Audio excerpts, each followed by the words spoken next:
وَإِن يُرِيدُوا أَن يَخْدَعُوكَ، اور اگر وہ چاہتے ہو کہ آپ کو دھوکہ دے دیں، فَإِنَّ حَسْبَكَ اللَّهُ، تب بھی آپ نہ گھبرائیں، آپ کے لیے اللہ کافی ہے، اللہ کی طرف سے ضمانت ہے۔ هُوَ الَّذِي أَيَّدَكَ بِنَصْرِهِ وَبِالْمُؤْمِنِينَ، وہی تو ہے اللہ جس نے اے نبی آپ کی مدد کی ہے اپنی نصرت سے اور اہل ایمان کے ذریعے۔ یہ ذرا نوٹ کیجئے، اللہ نے محمد کی مدد کی ہے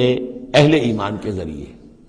یعنی اللہ تعالیٰ کا یہ فضل ہوا محمد رسول اللہ صلی اللہ علیہ وسلم پر کہ ایسے صحابہ عطا فرمائے جو مخلص تھے، کہ جہاں آپ کا پسینہ گرا وہاں انہوں نے اپنی خون کی ندیاں بہا دی۔ حضرت موسیٰ کو ایسے ساتھی میسر نہیں آئے۔ کیا حال تھا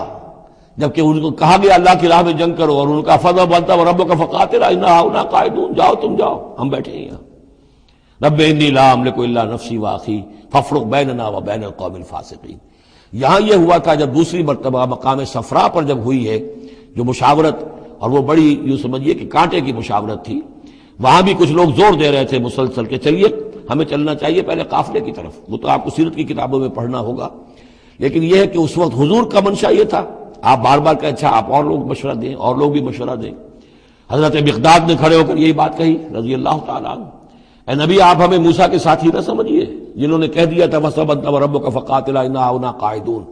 ہم آپ کے ساتھی ہیں، آپ جو حکم دیں ہم حاضر ہیں۔ حضرت ابوبکر نے تقریر کی، حضرت عمر نے تقریر کی، حضور دیکھ رہے ہیں انصار کا کیا منشا ہے، ان کی کیا رائے ہے۔ پھر کھڑے ہوئے حضرت سعد، انہوں نے کہا ہے کَأَنَّكَ تَعْنِينَا یا رسول اللہ، اے اللہ کے رسول شاید آپ کا روح سخن ہماری جانب ہے، شاید اس وجہ سے کہ ہمارا جو معاہدہ ہوا تھا بیعت عقبہ ثانیہ میں وہ یہ تھا کہ اگر مدینے پر حملہ ہوگا تو ہم آپ کی حفاظت کریں گے، شاید یہ گمان ہے آپ کا۔ فَإِنَّا آمَنَّا بِكَ وَصَدَّقْنَاكَ، ہم آپ پر ایمان لا چکے، ہم نے آپ کی تصدیق کی، ہم نے آپ کو اللہ کا رسول مانا، اب ہمارے پاس کوئی آپشن نہیں ہے۔ خدا کی قسم اگر آپ اپنا گھوڑا سمندر میں ڈال دیں گے ہم بھی آپ کے پیچھے اپنی سواریاں سمندر میں ڈال دیں گے،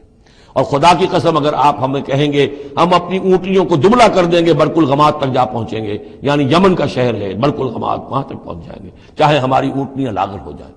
اس کے بعد حضور کا چہرہ کھل اٹھا کہ انصار کی طرف سے بھی ان کے ایک رئیس نے یہ بات کہی ہے، پھر آپ نے کہا چلو اب بدر کی طرف۔